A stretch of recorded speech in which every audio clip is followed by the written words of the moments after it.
is VOA News. Via remote, I'm Diane Roberts.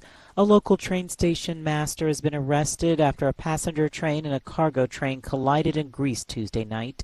Dozens died in the country's deadliest rail crash in living memory. Reuters correspondent Olivia Chan has more. A local train station master has been arrested over the deadliest train crash to hit Greece in living memory.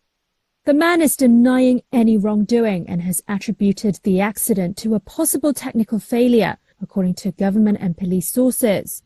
The passenger train and a cargo train collided head-on on Tuesday night outside the city of Larissa, killing dozens and wounding more.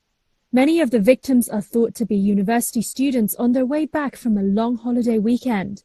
The passenger train was carrying over 350 people and heading to the city of Thessaloniki on the Aegean coast, according to Hellenic train data. The government has declared 3 days of national mourning with flags at half-mast. That was Olivia Chan from Reuters.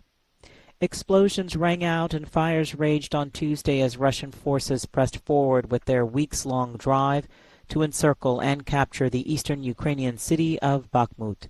But Ukrainian forces insisted they would not withdraw.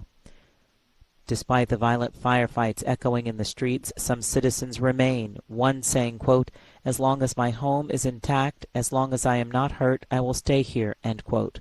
While the city of Bakhmut hangs in the balance, a senior U.S. Pentagon official said Tuesday the U.S. does not expect Russia to make significant territorial gains in the near term, describing the front lines in the year-long war as a grinding slog.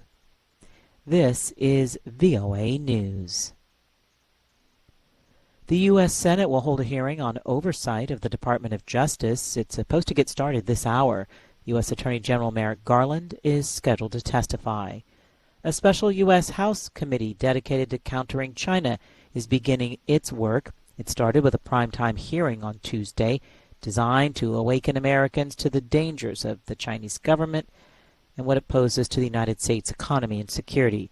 VOA's Tommy McNeil has more. The panel's chairman frames the competition between the two nations as an existential struggle over what life will look like in the 21st century. The chairman, Representative Mike Gallagher, a Republican from the state of Wisconsin, is looking for the committee to shepherd several bills over the finish line during the next 2 years and issue a set of recommendations on long-term policies. While some critics have expressed concern the hearings could escalate U.S.-Chinese tensions, lawmakers sought to demonstrate unity, and the panel's top Democrat made clear that he does not want a clash of civilizations, but a durable peace. Tommy McNeil, VOA News, Washington. Nigerian election officials say ruling party candidate Bola Tinubu won the presidential election.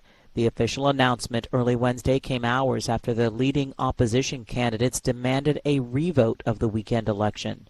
The ruling party has asked the opposition to accept defeat and not cause trouble.